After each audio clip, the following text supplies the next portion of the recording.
why was cannabis even an option? The mission is tied to our brands, not the highest THC. And I said, well, we got to put it out there. All the nutrients and everything else that goes into it. I'm sure your master grow could. So far, it is a challenge. If we use outsourced material, we don't call it organic. From bootstrapping startups to orchestrating $25 billion in exits, I've turned bold visions into market-leading realities.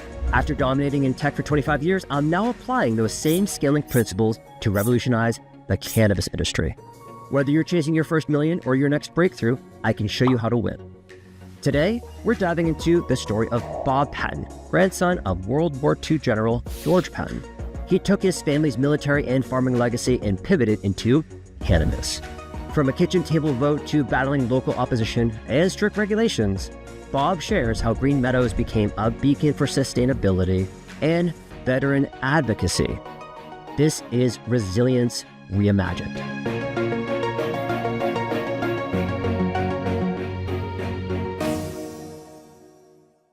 I'm Bob Patton, and I'm the sort of patriarch, I suppose, of our family. FYI, it's an accident of birth, but my grandfather was the famous World War II General George Patton. And I'll accelerate the story, but basically after he passed, the land that he had north of Boston fell to my father, also a career military, retired as a two-star general in 1980, and then he began an organic produce farm. Here was this sort of right-wing, crusty old Republican retired general, and he got it completely devoted to sustainable agriculture. And then when he developed Parkinson's, my mother carried it into organic certification. And so this became our roots sort of on the agriculture side.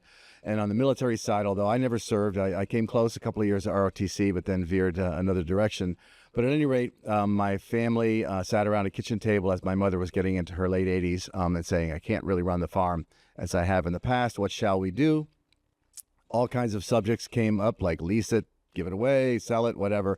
And then my younger sister, God bless her, who works a lot with veterans, said, what about cannabis and on the medical side, and particularly as it may remedy some of the issues with PTSD. And that launched us. We took literally, Jason, a family vote around a kitchen table. Are we in or is we out? You know, and we said, let's do it. And we dove in both feet. And I've aged about 20 years in the last 5, but I'm still standing. So that's so interesting. So you're the grandson of the famed General Patton. Yep. And also your father was a two-star general as well. I wasn't aware of that. I actually don't know too much about the veteran side of cannabis. And so this is such an interesting kind of path to get here. Now, with that said, my father actually served during Vietnam. He didn't serve in Vietnam, but he was a communications guy. Okay, important. Yeah, and so he was in Germany. He was stationed in Germany. And after his training and stuff like that in the U.S. soil, then he went over to Germany and did a lot of communications work and stuff like that. And he always tells me he got drafted on Powder Keg Road or whatever it is in Somerville. It's a good name. It's just for a future draft. Well, that's because there's there's like Revolutionary War. Sure. Like this little structure in Somerville, and so he got drafted, and they put him into a big room, and they had 750 people take a test or something like that. And out of the 750 people, he scored one of the highest grades, and he knew Morse code. So a bunch of his friends went to the front lines, and he went to Germany. Yep. And, there's so many ways you can it's so hard to digest that. I'm sure he's still, Veterans Day is coming up, right? So it's like, I'm sure it's going to be a very emotional day for him. Yeah. Well, listen, the history, I think, through the ages of the military is, the point of the spear. The men and women now in the front lines are a relatively small percentage of what makes the whole machine go. Communications, logistics, engineering, all these things where some maybe frontline folks will say, we had it rough, but it all matters and it's all hard and it's all something to which we all owe gratitude for those that have done it for us. So, again, whether communications or whether, on a scout squad with an AR-15 in your hands, one or the other are really crucial to the effort at hand, Right, exactly. And so we'll always tip our hats to all members. Yes, absolutely. Thank you for your service, of course, to all the members who are listening of the armed forces. So going back into the cannabis side of thing, obviously lots of different people come from totally different paths when they're entering cannabis. Like, why was cannabis even an option? Because you even said staunch Republican kind of military family. in a generalized way, And- you know, and right. this was surprising to all of us. Number one, that my dad got into sustainable agriculture. It just wasn't something, you know, he really was an absolute, you know, a blessed know-nothing, you know. Right. He was so ignorant that he was sort of wonderful about it. I'm just going to do it and I'll figure it out as I go. And cannabis was not that different. Now, my father passed away in 2004 and before we ever got into this. And, you know, he was from a different generation, so who the hell knows where his attitudes would have been toward cannabis specifically. But if there is any possibility of helping soldiers, you know, post-deployment, having issues with PTSD, which we can sort of, you know, generalize as being sort of, you know, problems maybe with engagement with loved ones, some social isolation, some physical pain, long-term pain, which they might be addressing with opioids. God help them. So all of these avenues made sense to us. Hey, we can get into this from the sort of the traditional agriculture side and start growing cannabis and then just be medical providers. Of course, that was a bit naive because in Massachusetts, in the medical space, you need to be vertically integrated. You need to have a retail outlet, a dispensary. So suddenly we were in the retail business because we wanted to just grow initially. And then once you enter the sort of the whirlpool of cannabis regulations in Massachusetts and new market, it was about finding a town that would accept us, et cetera. And, you know, all companies in this business go through it. And Southbridge, Massachusetts welcomed us, and that's where we put our first flag down. We've got now a second dispensary in Fitchburg. We got a third one now coming up in Marlboro. And of course, we produce and grow and are sort of a provider on the wholesale level as well at our Southbridge facility. Yeah, and so when it comes to the, like, stepping back again a little bit, Sure. getting into the decision-making process, your father had passed already by that point, but then the matriarch of the family was like, I can't take care of this thing anymore. Right.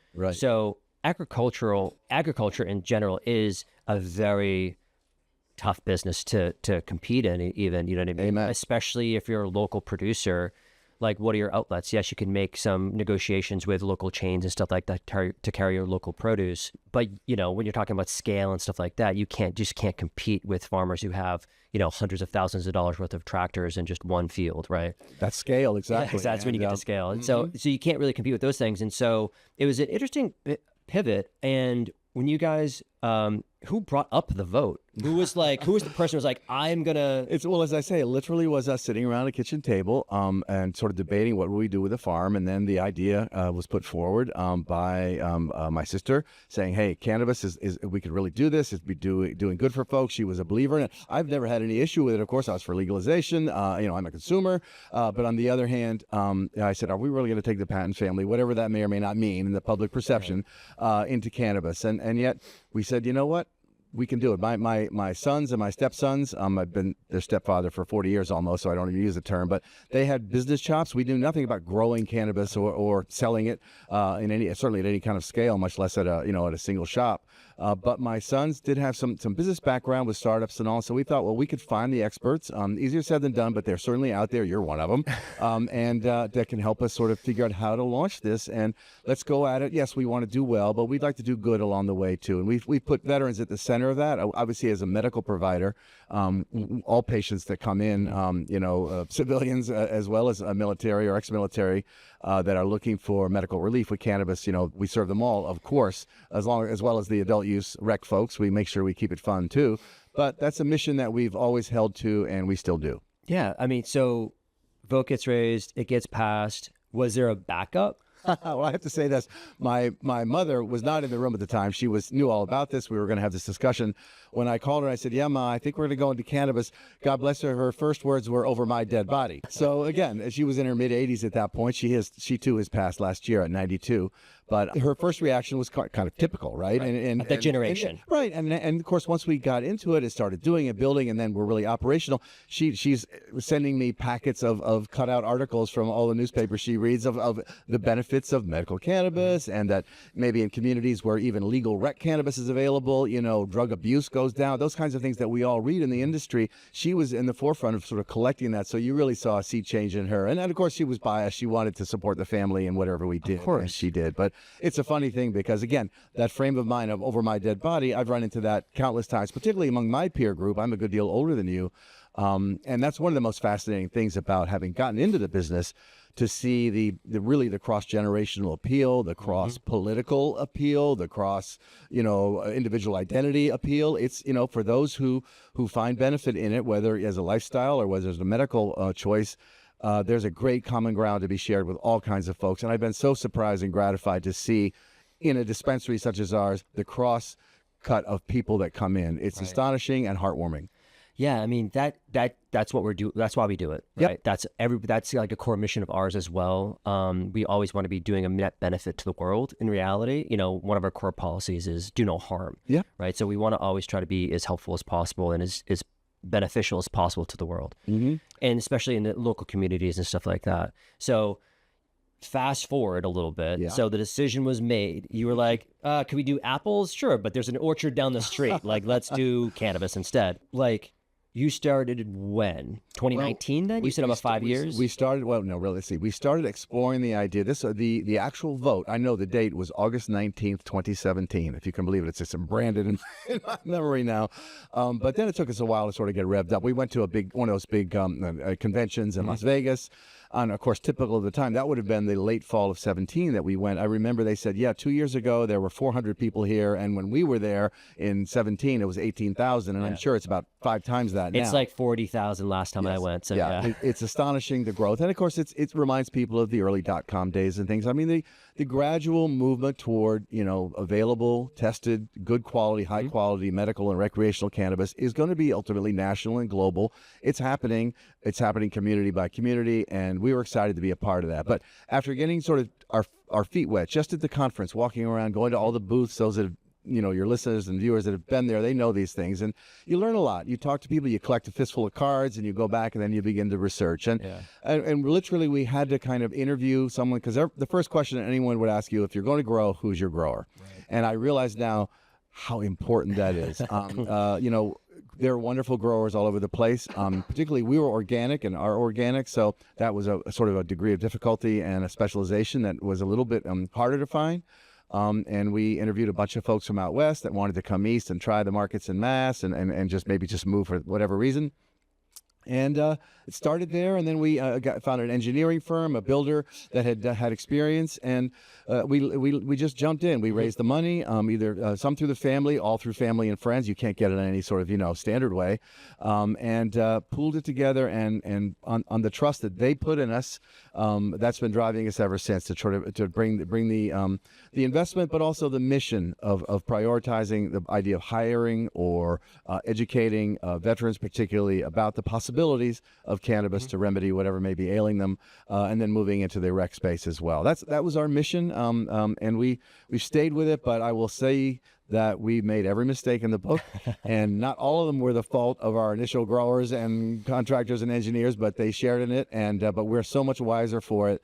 Again, we're now in our 3rd dispensary. We made the mistakes. We kind of know how to do it now. We know how to work with the regulations and the CCC here in Massachusetts, and also on the construction side, and priority number 1, the local community side, to not just parachute in and say, we're here, come and buy our products. No, we're here because we want to be here, because this town has welcomed us, and we are proud to be shoulder to shoulder with you in whatever social endeavors and charity needs you have. We're there to help. Yeah, and so you made every mistake in the book. Yep. We made a ton of them ourselves, right? And so I tell the team all the time, it's like, if we ever had a second location, manufacturing facility, whatever, because we're tiny, we're 1,800 square feet from your for a tour. You'll see how small it is. And for us, we were just like, well, we could get it done for half the price and half the time now. Because we know it, we've done it. So looking back, we're like, oh man, if we ever do expand, like here's what we changed about what we did here.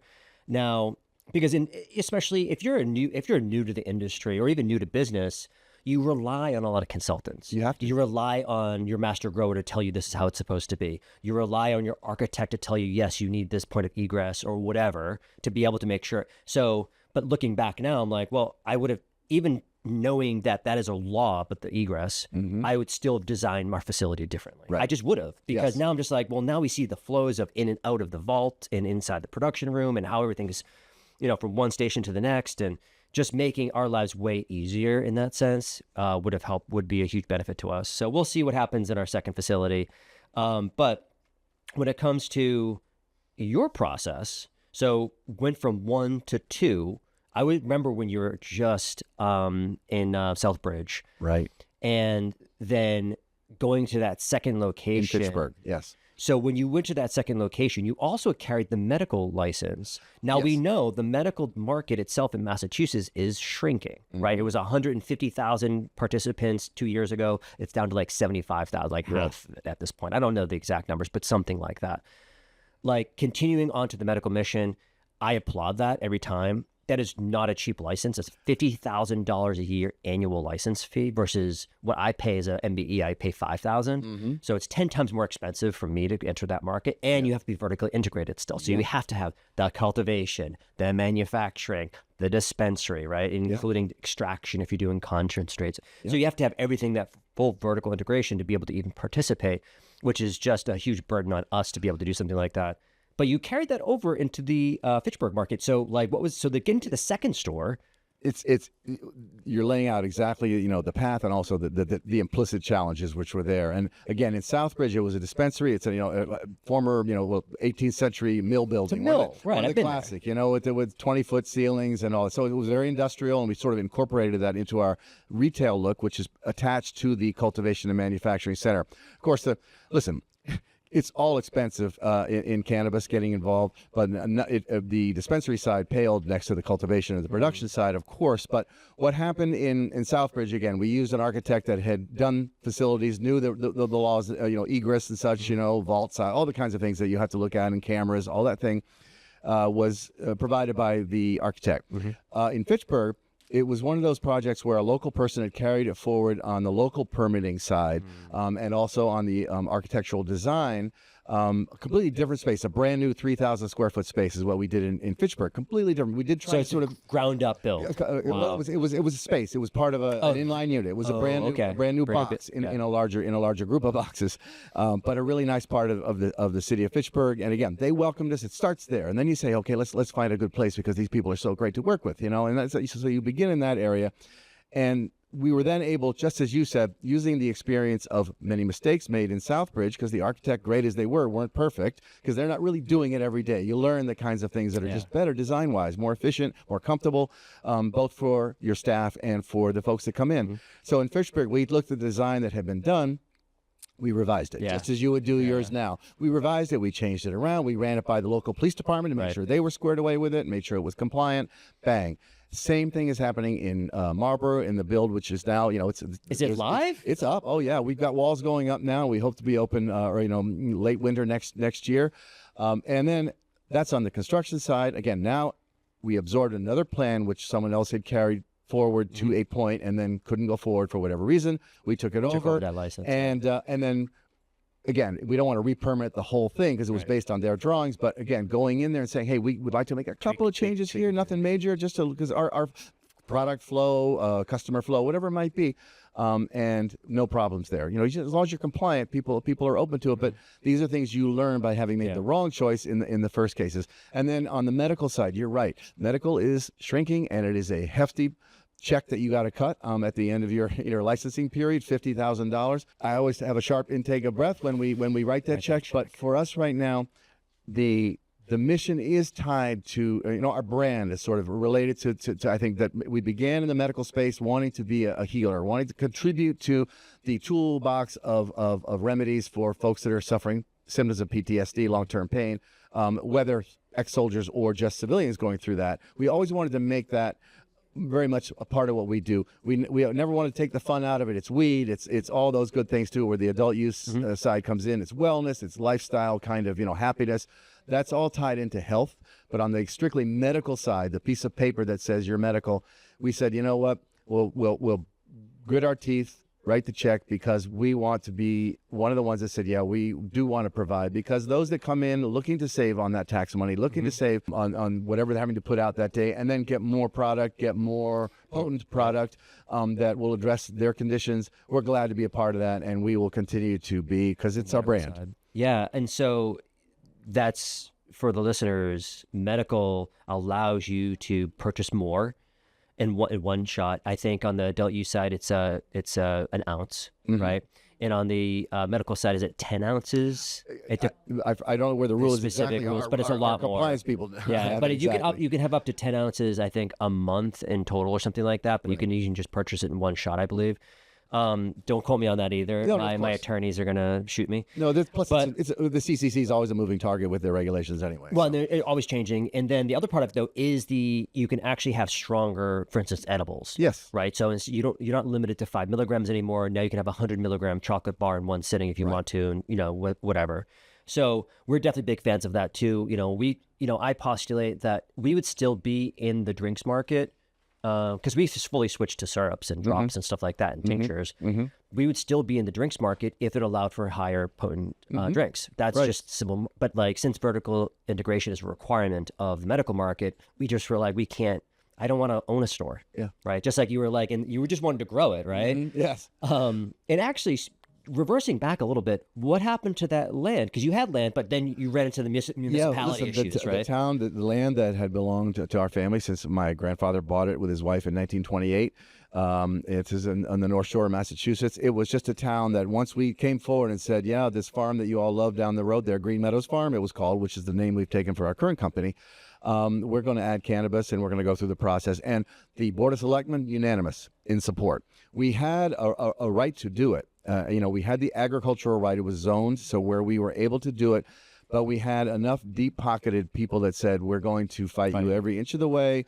We're going to, make every hearing unpleasant and have our own attorneys counter all of your, presentations about smell or sound, all the things that one hears initially. Less now because people realize the sky doesn't fall when you put in a dispensary or production facility because of the rules, and also because it's in the interest of the industry to not irritate and piss people off. Exactly. We're here to be a good neighbor. Otherwise, we're doomed. Yep. And so that's finally settled in. But in the earlier days, it was listen, we're gonna put you out by the town dump maybe, but that's just So we were on a country road in that town, but again, it was simply a matter of not in my backyard, and people with a lot of wealth that said we're gonna fight it every and so certain towns it's a little bit easier to get through, and some towns you're just not worth the fight because you'd be caught up in litigation, or not even litigation, just the attitudes of the participants at those meetings is just vitriol. It's just overflowing with hatred of why you exist. I'm sorry to interject, but that I always harken back to the fundamental rule in cannabis that I was told the first day. I wish I'd held on to that thought. Go where you're wanted. Go where you're wanted. And it makes a difference. And eventually those who want you will grow in number as they see that these communities are in fact not hurt in the least. Especially dispensaries, because now you have the tax revenue as well, right? So you can charge up to 3% tax on a local basis. And so there's the state tax, which is an excise tax, but then in addition, there's 3% in local municipalities on the adult use side. Right. And so for us as a manufacturer, since we have no impact, we don't have police officers standing out there directing traffic because we're not a store. You don't have a retail line out the door. So for us, we have no impact. And we've heard from a bunch of town managers and town admins that are basically saying, which are basically the mayors of towns, saying that there was a bait and switch. We were promised a 3% fee and you're not paying it. And actually, sometimes they'll call it a tax. And as I recently learned, a tax and a fee is two different things, right? A tax is something that you're just paying it because it's a tax and you have to pay it. You can't avoid that. And a fee is really service based. It's like if they're providing a service, then you can pay up that fee. But some towns are like 3%. We got bait and switched. What we were told early on, it's one of the philosophies that I've lived through as a former entrepreneur of tech companies, is you want it to be as frictionless as possible. Amen. That's why it's just, if you can figure out a way to make sure everybody's on the same page and everybody agrees and you can just move forward with it without as much, a little bit of back and forth, not bad, but still we want to make sure that everything goes through super smooth. Right. That frictionless experience is kind of what we took with this one. We got a space. It was good enough, right? We worked with this town. The town finally came around to allowing us to exist in here. That took a little bit of persuasion because it was over a year and a half, I believe, we were looking actively. Sounds familiar. And so, for the people who don't know, it takes a really long time to launch anything. So for you to even get to the third store is amazing already. So getting back to that, you broke ground. You're in construction right now. Right. Oh, yes. Yeah. So you're starting construction, the license has been transferred, change of ownership, now it's yours. Now you're going through this process of construction only after you've been given the green light from the CCC that you can even do the construction. The CCC, as I say, you start with the local permits. As you say, finding a place, it's a puzzle because of zoning and whether the folks, where they want their particular cannabis enterprise. Industrial parks. Or industrial parks or on a retail square, whatever it might be. Every town's different, and that's the first puzzle that you have to solve when you're looking for a place. But in Marlboro specifically, once we broke ground in I think late July, middle of July, and now the bases again. It's one of the things that's kind of exciting about the spot in Southbridge. We're in this sort of the middle part of town. Again, we're building it up. I love Southbridge, but it's an area which could be built up. It's wonderfully safe and all that good stuff. We got a beautiful space. Check out our reviews. It's wonderful, but it was industrial. Then we went to Fitchburg, which was more of a commercial boulevard down the street from a shopping center, a new space rather than a converted mill building. Now in Fitchburg, we're in right off 495 in Marlboro on the post road there. There's offices, there's restaurants, there are hotels. So it's a completely different kind of environment. So I'm excited just for the point of view. We're not, instead of sort of saying, hey, we're the mousetrap, come to us and visit us. Now we're going to try to meet everybody around us and say, hey, we're new in town. I'm talking business to business. What can we do to affiliate if we can help you in some way? Because we're already onto that second phase of discussions with them, introducing ourselves as another business neighbor. Again, in Southbridge, it just wasn't possible. We were it here for that area, certainly on the retail side. You were the first. And then in Fitchburg a little bit more, and now in Marlboro much more developed. So I love the kind of trio that it's made for us. But yeah, we're building, and it's that's the first track. On the other track is the Cannabis Control Commission, the CCC. All the the applications and all the clearances that you need to get to go forward. It's kind of, they go in parallel, and then the construction has to move forward a little bit because then you have to get your architectural, final approvals from the, from the CCC. So it's a back and forth thing, but it's our third rodeo, so to speak, in this. So we have a much better sense about how to keep the CCC apprised of where we are, what's going on, no surprises, and above all, giving time because the CCC, maybe not always to their fault, any bureaucracy has troubles these days, to just move things along efficiently and quickly. Yeah. It's always a difficulty. I was amazed how well the CCC did during COVID, because we were building through that and we needed all kinds of interactions, and I was just afraid, COVID, obviously everyone was kind of, stuck in neutral for so much. They really helped get through that. Now, I wish we hadn't had to go through that. We'd have been up and running much sooner, but that's life. And I'm sure you went through the same thing. Yeah, same thing. Yeah, we were building during COVID as well. And then, of course, after COVID, everyone says, here we are, world, and everyone's hitting the stage at the same time. That's a whole other conversation. But look, you need the CCC. You have to embrace regulations, and on the local side, whether it's the building department or whether it's the police department, the first responders, you want to be on a first name basis with all of them. Yeah, you got to work with them, because if you don't work with them, then you're just building adversaries to next time you have to do a special permit. Yeah, like there's like some extra approval that's going to happen. You need all these people on your side, and if you're pissing off people left and right, that's not a good way to operate in general. It's interesting, if I might say, you were talking a little bit about the 3%. For your viewers and listeners that may not know, in Massachusetts, initially the local municipalities, your host community, was entitled to up to 3% of your gross revenue, top line, right off the top. To make up for negative impacts that your business would probably, in the minds of the early, forgers of these regulations, the negative impacts that your business would bring to the community.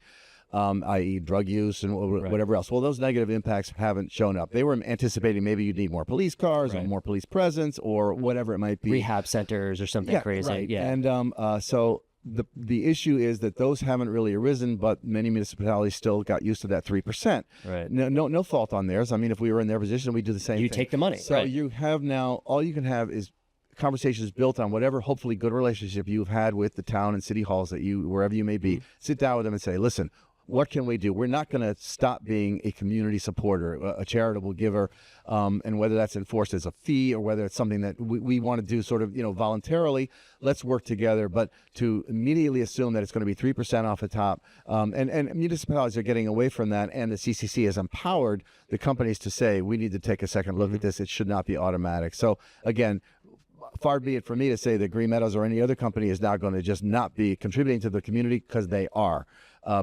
And we are, but the stipulation that the demand for it is now a little bit more kind of available for discussion. Yes, exactly. Now you said that really, really well.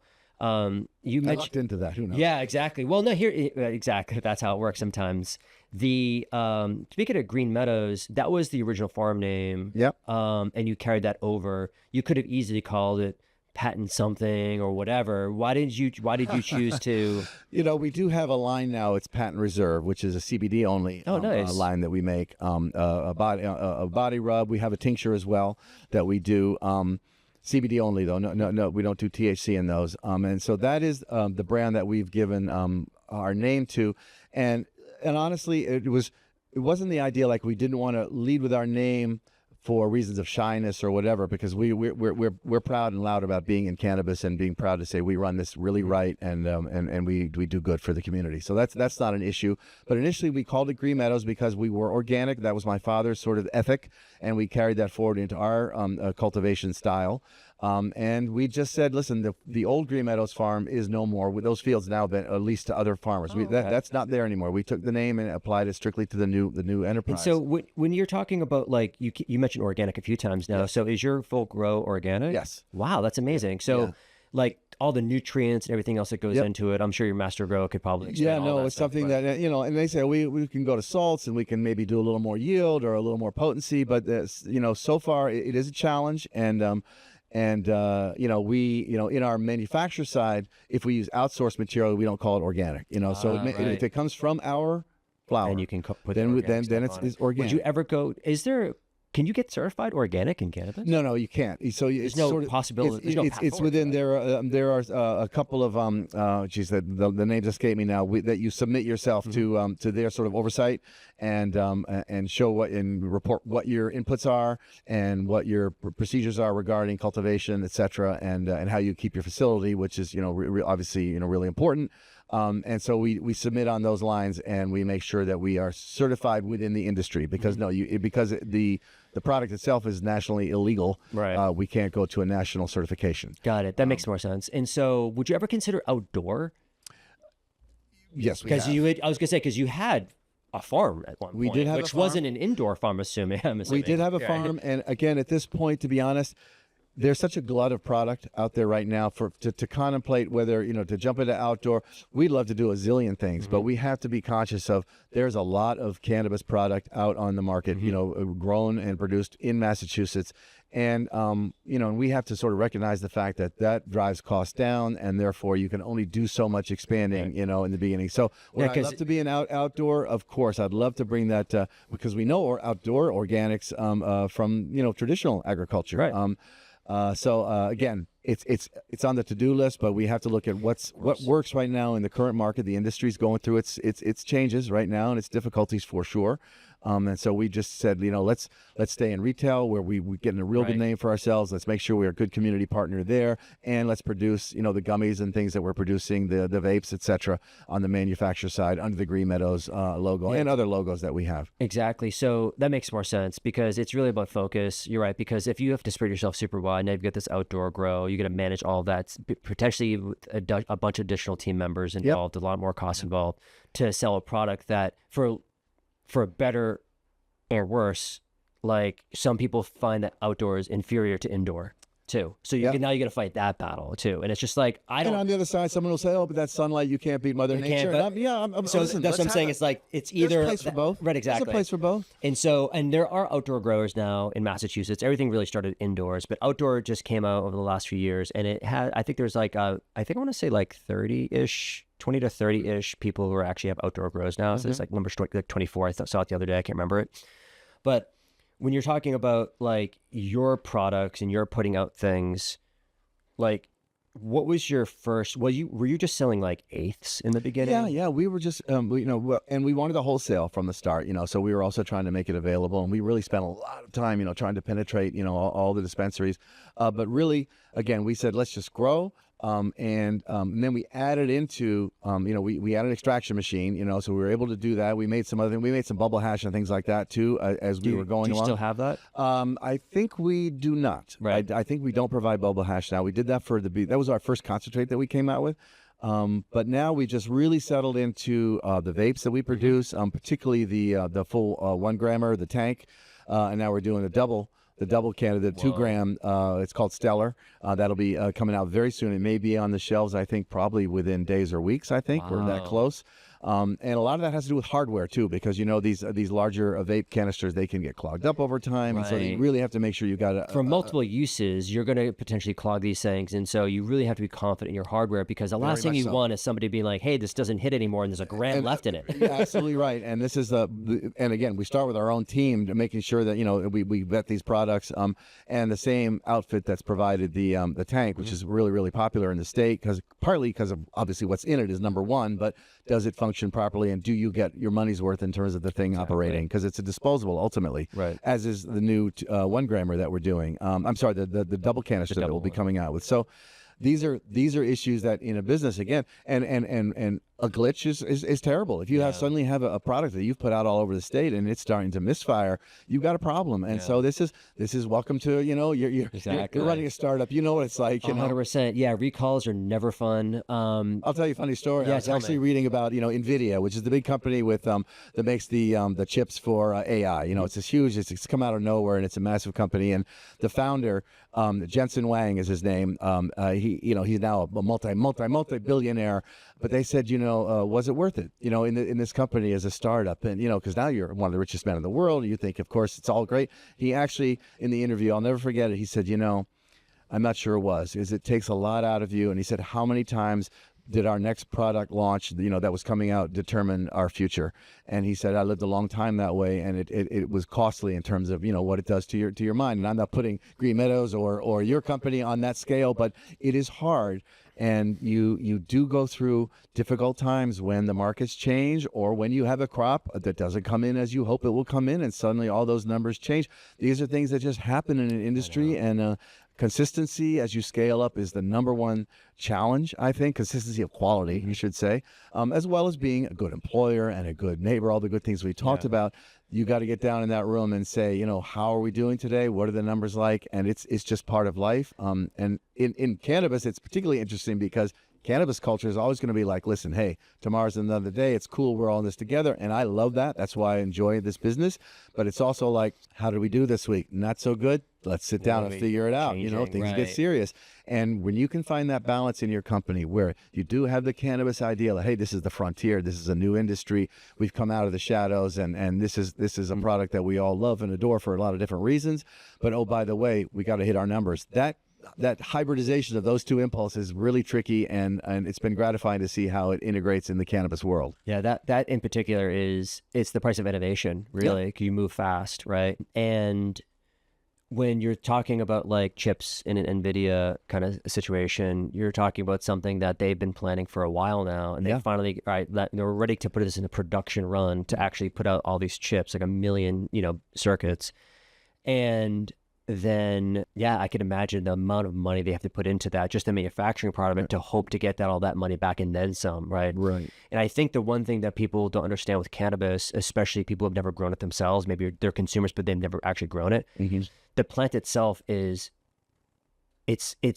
hard to describe. It's just, it could do so many things. It's a complicated, it's a very complicated thing. And you're talking about the actual plant matter being the first metabolism, and then the actual trichome heads and all the cannabinoids and terpenes and stuff like that being almost like a secondary thing. So the plant is growing this secondary thing on top of it. Right. And to be able to control that through clones, of course, you can do it more consistently. Right. Which even we sell, by the way. Which those drift over time too. So like you can get that clone, but eventually they start drifting off a little bit towards the end. So the consistency in the breeding, consistency in the genetics is super hard to get. And so sometimes when people consume something, they're like, oh, this is awesome. And next time they consume it, maybe from another provider, because it's called, I always use the word cheetah piss. I'm not sure why. But basically some crazy strain name, some Bubba Kush over here, and then there's another Bubba Kush over here. It's like, those are two different things. No, it's not going to feel the same. And because of the roots of the industry, no pun intended, are so sort of diverse and a bit shadowy, very diverse, obviously, and the hereditary sort of tiers that lead to a certain strain today, God knows what they really are, So that's why, as you say, one of the things that's been interesting for me, for example, is like terpenes. Okay, so let's say we grow at Green Meadows. We came out. I remember a couple of, it might have been 18 months ago or so. It's a crop. It was a blueberry strain, and I think it came in. Of course, let's say less than 20, like 18% THC, something like that. Which in my day of taking it, when I was in my younger days, that would have been, I'd have been the richest man on the block. Right. Head over heels with that. But so that comes in. And say, well, it's not the 30% that I really want. Well, okay, we get it. And there's always going to be biggest bang for the buck on the THC side for the less amount of money. That's something we never want to forget that customer. Yeah. That's important. Yeah. But when I see a plant that comes in and it was like 3% terpenes, something, really a great number, and I said, but at first I'm saying, what are we going to do? It's not the highest THC. And I said, well, we got to put it out there, and you can, and you will find people that come in. Oh my God, 3% THC terpenes. I got to have these terps. This is great. You got that number, 2%, 3%. You pushing 4%. Are you kidding? I want that. That's great, but that's a minority of your consumers out there right now. More aged markets. Legacy markets, California, the West Coast, you'll see that certain strains hang on that are lower in the THC side of things, but because they have the aesthetic side, which is you get more choice and a little bit more. I guess it's like wine. I'm not a big wine person, I like wine, but I always buy the whatever in the middle of the price range. But those that really follow it, they understand there's more to it than just how much alcohol is in there.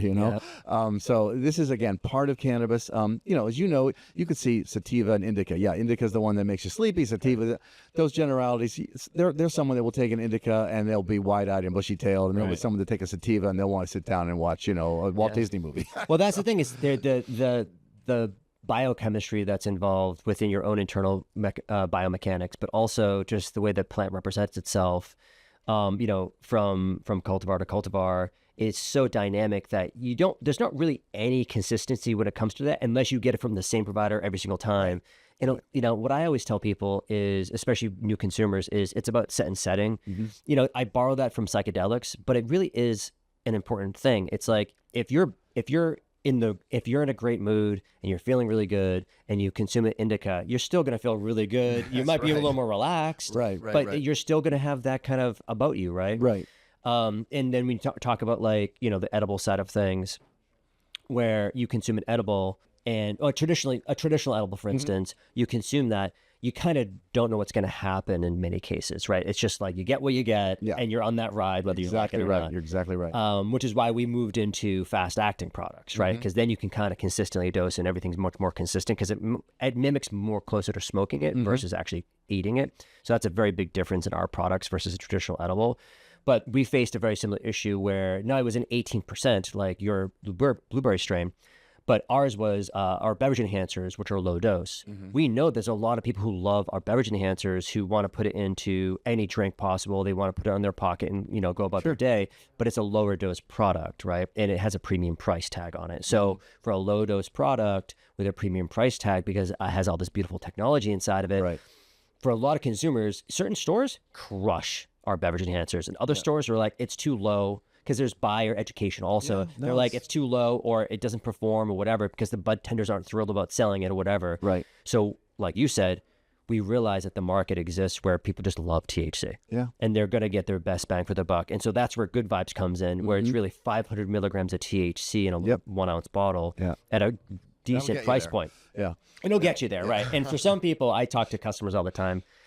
We do surveys, and I talk to people, Zoom calls and stuff like that with some of our customers. And it's funny because some people are just like, I had like half the bottle, I didn't feel anything. I'm like, you're crazy. You have a tolerance that is beyond, I can't even imagine. That's a formidable constitution right there. So from my perspective, we always want to make sure that we meet the consumer where they are, because that's what they're doing. They're buying based on TAC, they're buying based on price, they're buying on this ratio in their head. But the things that we're doing in the future is really trying to upgrade our perceived value in the market. Do you think about stuff like that? Like, absolutely. What do you do? What are your tactics right now? Well, our tactics right now are really through the face of your company. There's the marketing side. There's online what they can read about our products and such. But also our guest services associates, our bud tenders. It starts there. They're to really get in engaging conversations. Particularly with customers that are coming in. We always say we want to educate customers, but we want our customers to tell our patients and our adult use customers what their experiences were with different strains, and to try to really listen to that and incorporate that into what we're doing.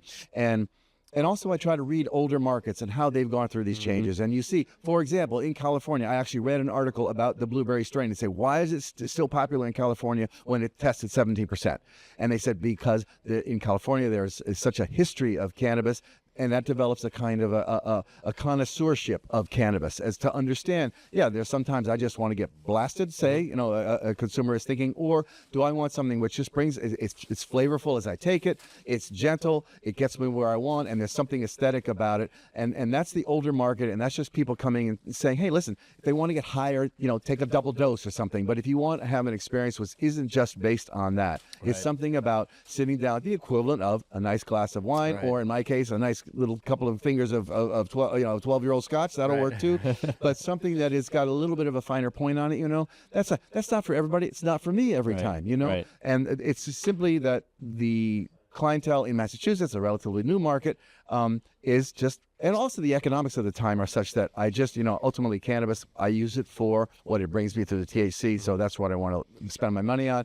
We always, though, try to say, there's alternatives too. You might try this, you might really enjoy this. And what you were saying about, edibles versus, a flower or a faster acting, I was reading a quote from the infamous Snoop Dogg, and he was saying, they said, because he's not into edibles that much, and he said, no, he said, for me, the edibles, I want to be able to taper it down when I need to. The edible, you're in for the ride, usually. Now, if you're a sort of a lightweight like me, I'm in the 5 milligram anyway range, where you don't even feel it. Like you go into the kitchen and you feel just a little bit of disembodied, and there it is, and that's just about right for some folks. Others are looking for a little bit more sort of impactful experience, and that's fine too. But I'm always saying, give the market time, and you will see people coming in and saying, yeah, I can get 30% THC. I can get 33% THC. I'm really interested in those terps you got on that, What's this 18% that has that 3% terps? Right. When do you think that market's coming?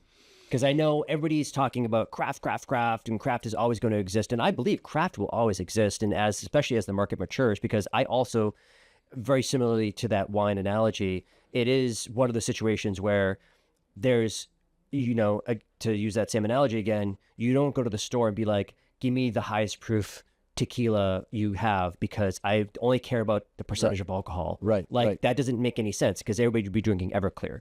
So when does craft really start taking off? Well, isn't that the question? Even in California, particularly with the economics of the time, people have the luxury of sort of, if they really want to make sure they have enough THC to get them where they need to go, they're maybe not going to think so much about a strain that's got a little bit more of an aesthetic component, through the terps and other things. To answer the question, I just think it's a matter of, terrible answer for you, I'm sorry, is time. It will get better, but I do think right now we have to, as businesses, get comfortable with the fact that these are times where THC and low price are what it's about. And you've got to make sure, if someone walks into our stores, that's why we opened up our At Ease line, which is not from our own organic flower. We go out there and bring it in. It's outsourced flower. We curate it. We make sure it's really good. It's been tested, of course, but we can sell it at a much lower price point. And give all the details about it, and it's still be quite high in THC.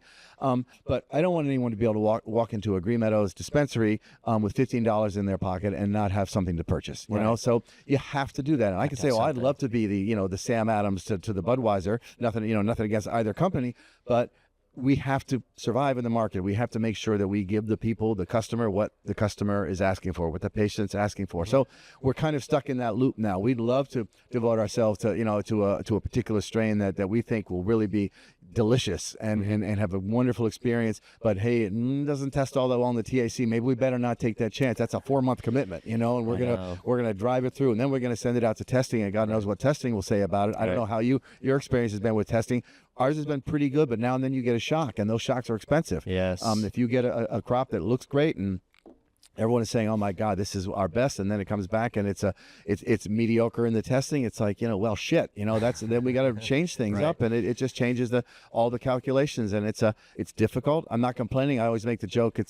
I might date me. I don't know who still remembers the Godfather films, but in the Godfather they say, we can't complain. This is the business we chose. You're in it. Yeah. Cannabis is the business we chose, and I wouldn't want to be in any other. It's amazing. It's fantastic. It's aging me by the minute, but I wouldn't trade it for anything, because I've met people. It's taken me into walks of life. Look, I'm pushing 70 years old, and yet here I am hanging out with you and enjoying this, and the people on our team, and saying, I'm glad this is a part of my life. This is something that I like learning about. These are people I like rubbing elbows with and learning from, and now and then having something to teach them about. It's been a great exchange for me. Yeah, I mean, same here. Like, it's definitely aging everybody, I think, really fast in the industry.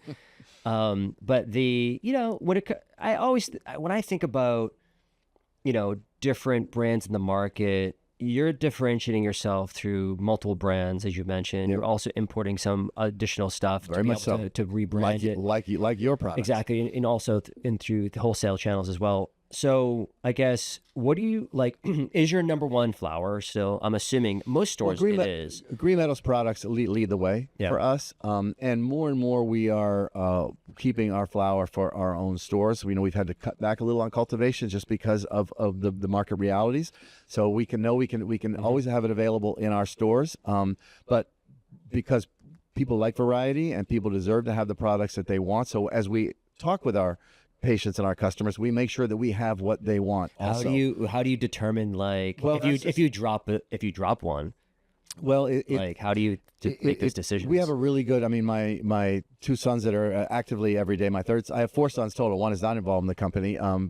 Smart. He works for NBC Sports. He's very happy in that arena. But the other 3 are all very involved in the company, and we have because they come out of sort of conventional business. So we did really put in some good, communication pathways to make sure that the folks who are ordering and long-term planning. This is one of the things that in a grower, in cannabis, you've got to lay out, your plan for months and months ahead. What are we going to commit to in this grow cycle? What are we going to put in? Because it's a big commitment. Yeah. In you go, and you got to then have a really good sense of the pulse of what the people want that are out there on the front line. So we really have, Kat Connolly is our retail head manager. She's great, the whole team has equal voice in that sense. What are you hearing out there? What do we need?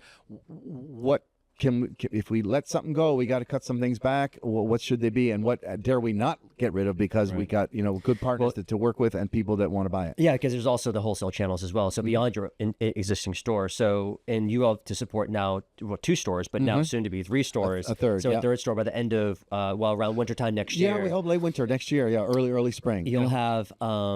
You'll just have so much more product to be available on those shelves as well. So you really do have to make sure you have to serve those customers who are expecting those strains to be there. Absolutely. So, like, the selection process, do you have like a breeding? That's on the flower side, though. Particularly, don't forget we have a great production of the vapes, which some are drawn out of our own organic flower and some not. Again, we can outsource and do but that. Are the vapes more popular than the flower right now? I think I forget what the latest percentages are. They're starting to close. Okay. Vapes are closing. Yeah, I always wonder about that, because we went through VapeGate, and then all of a sudden, all the vapes were gone. Yes. Right. And then now they came back with a fury. They really did. Now they're really starting to keep on going up. And so, why do you think vapes are starting to close in on flower? Well, I think ultimately, for me, I mean, again, on the health side of it, the ingesting a combustible, people say certainly on the medical, they're probably less likely to buy flower. But it's always going to be, particularly in that younger group of, let's say, 25 to 35 years old. It's still about rolling one up or in the bong or whatever, and taking it that way, or vaporizing it perhaps. But I think ultimately you will see, perhaps generationally, because where are the big growth areas in cannabis use, right? It's 55 and up. Now the volume is still on the lower age, 25 to 35. But where is the curve starting to go higher in terms of per capita use within that demographic? It's 55 and up. More likely probably to go with vapes. You get old like me, you're wheezing and coughing in the morning, so this is just my hunches, but I do see that they are closing and the vapes are moving up, and I think that will ultimately become, I think flower will always probably have the high volume. Because there is nothing like that beautiful flower that's at the still's got moisture in it, it's got flavors to it and all, and it has that kind of the camaraderie of the pipe around the campfire. That's always going to be part of cannabis. I don't think you people really share vapes like that. No, you know what I mean? It's not the same thing. No, they're pretty much, you have your own in your pocket. Right? Yeah, you have it in your pocket. You get your flannel on by the campfire. That's a very, very, very good point. I didn't think about that. The vape is kind of an individual. you might have everyone vaping around them, but you're right. I've never seen anyone pass a vape. Yeah, exactly. Unless somebody's hard up, they're like, oh, can I get into that? I'll pick one up off the ground. Exactly. Right? No, it's a really good point, actually, and I do think that you put your finger on why flower will always be flower and probably hold the edge volume-wise.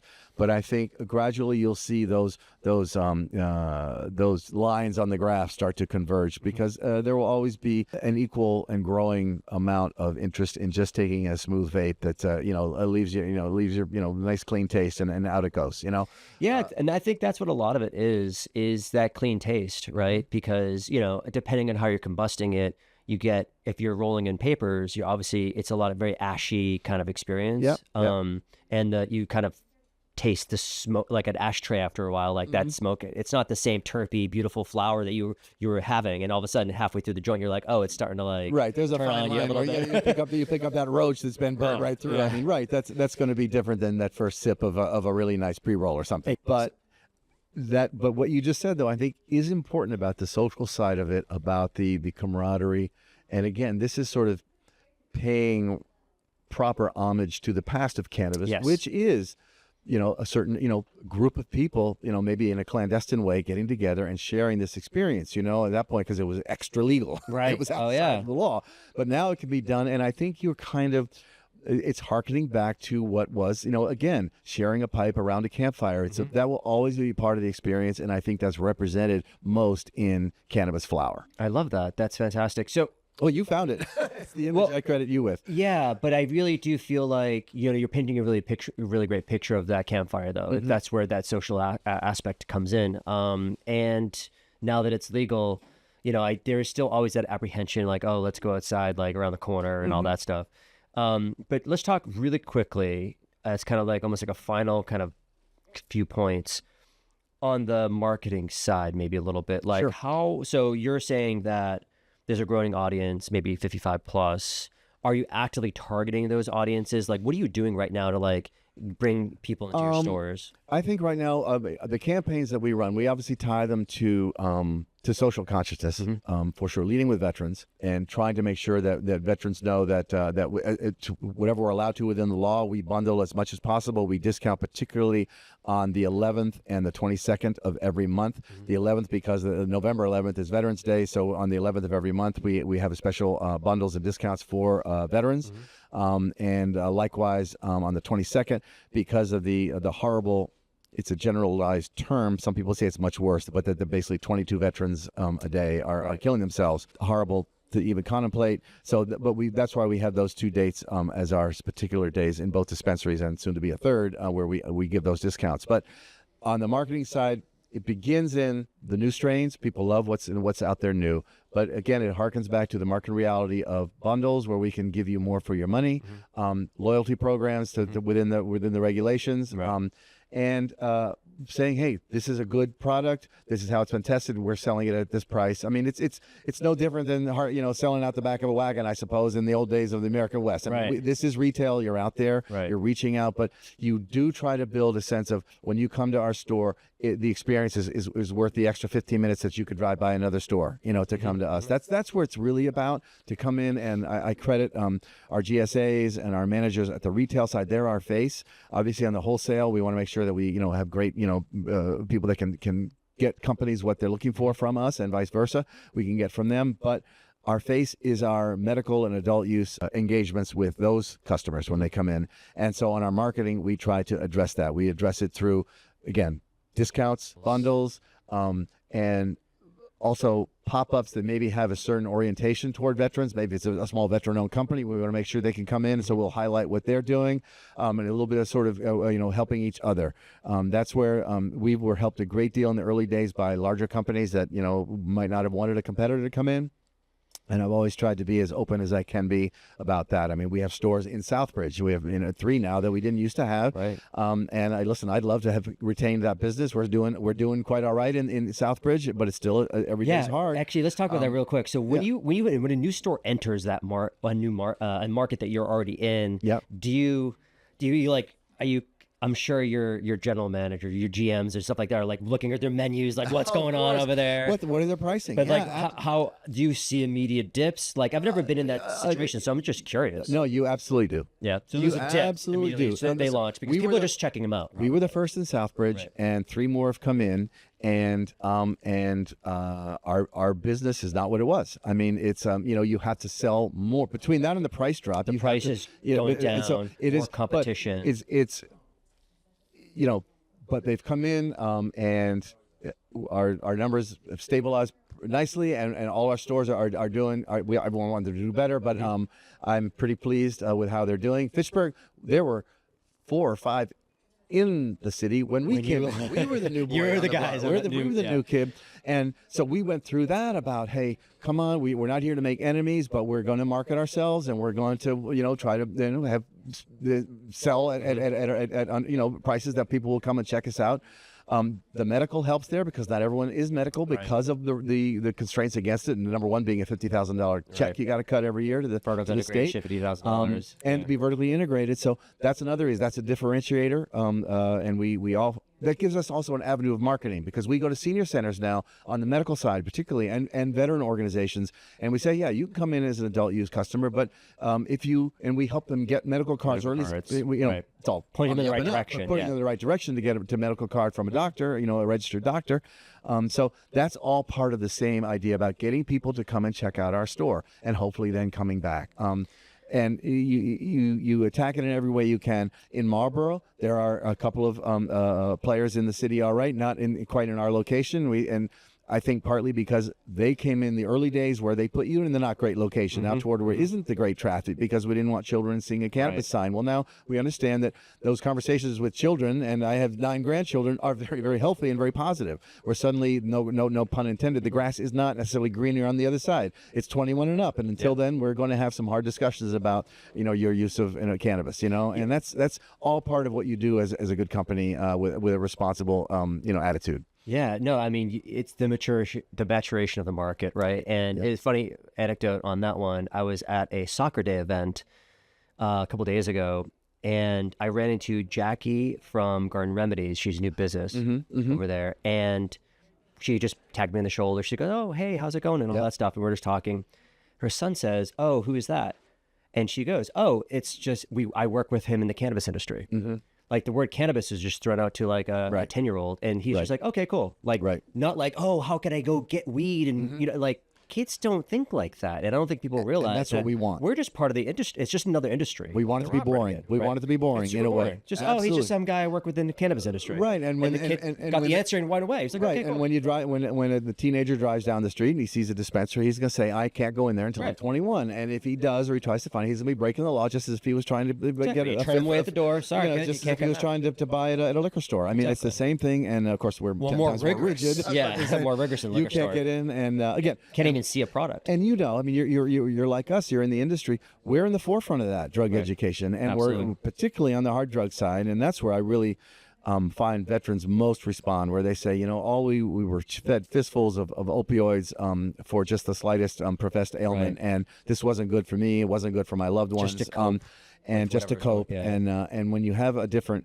possibility of remedy. I always like to say, listen, I'm not going to sit there and say medical cannabis will cure PTSD or whatever that is. There are a zillion symptoms that go along with PTSD. So many versions of it. Right, and it's offensive to those who suffer from it to say, well, it's this or it's that.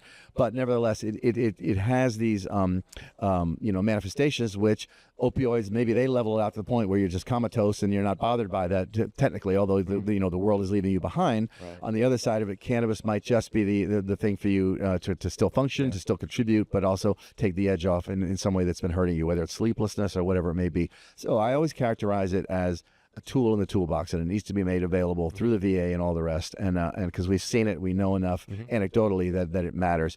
But all these questions, again, I love how this conversation with you, it's veered into where are the origins of our company, and they're sort of they're almost funny in a way, a vote around a kitchen table, and yet then you get into the business side of it, and that blend of cannabis is cannabis, and it's fun, and it's weed, and we love hanging out around the campfire and lighting one up. It's all good, and putting the music on, and putting me in the forefront of that. I enjoy that as much as anybody. On the other hand, it is a business where you have to be super responsible in terms of the regulations, and then when you add the medical layer on top of it, you're not doctors, but you have to represent that you are presenting a kind of a remedy for folks to try, and it may be really life-changing for them. Then the last point, which is the part where it's hardest to integrate in cannabis, which is the corporate quote-unquote side, which is, what happens when you go into a town when there's 3 other competitors, within a mile? Or, well, what about when you're the first and they come in? Do you sell wholesale to them? Do you not? Do you trash talk them every time their name comes up in conversation? Or do you just live and let live? These are the things that you have to do on the business side, and blending the two is an everyday exercise. It's an art, really, because we always try to play good, and one of our company ethos here is we don't throw shade on any of our competitors. We do not. We compete with ourselves. Goes around, comes around. We compete with ourselves, and that's the thing, is that everybody talks. It's surprisingly, for the 60,000 people who work in cannabis in Massachusetts or whatever the number is, it's a very small industry. And the people all talk, and they all go to the same conferences, and they all see each other and stuff like that, and it's all great. So like, the last thing you want is to be known as the person who's talking behind people's backs to these products, you shouldn't try these products because yada yada yada. And that's just how we operate. We always try to do better and better ourselves. And that's, like I was saying before, like, we're trying to increase our perceived value in the market, because right now we're looking at a low cost option right now for people who are trying to get a lot of THC back for the buck. In reality, there was definitely a need in that market, and we're going to continue to be in that market. But we have a lot of other things that we want to get done also in the same vein, in fast acting products and stuff like that. But it takes time to develop those. And when is the right time to launch those things and stuff like that? Is the market there? Is the market ready for these things yet? So a lot of that goes into our own R&D, and we put it on a shelf, and we're like, all right, when we're ready, when the market seems like it's ready, we'll probably start launching some of these other things. But we have a backlog of stuff. And to keep and to get a sense of that, it's just through your network, through your staff, through your just yourself. It's really some of it's a hunch, and then it gets you got to go with your hunch sometimes. You got to go with a hunch, and you try to integrate it with the most sort of the empirical data that you can find. But in cannabis, it's hard. So it really is the recommended course, and the one we take, and I have no doubt that you do too, is live and let live. I mean, we are here. It doesn't help the industry at all if somebody's a bad actor out there. And that's why I do wish that, one hears, the testing is getting a little bit, who's keeping an eye on them and all the rest. And California is full of corruption in testing and all. And I have no doubt that Massachusetts has its issues there too. I'm always going to support them, but it's a real tough situation when you have all these regulation points that have their own issues as far as how well they're operating, and that can trickle down to the retailer with the store on the corner that has a lot more burden upon him because of that. Again, it's the business we chose, so deal with it. But what you go through as an entrepreneur, what we've gone through, what Jensen Wang went through with NVIDIA, it taxes you. It's hard, but I wouldn't want to be anywhere else because I'm getting to hang out with folks like you. Fantastic.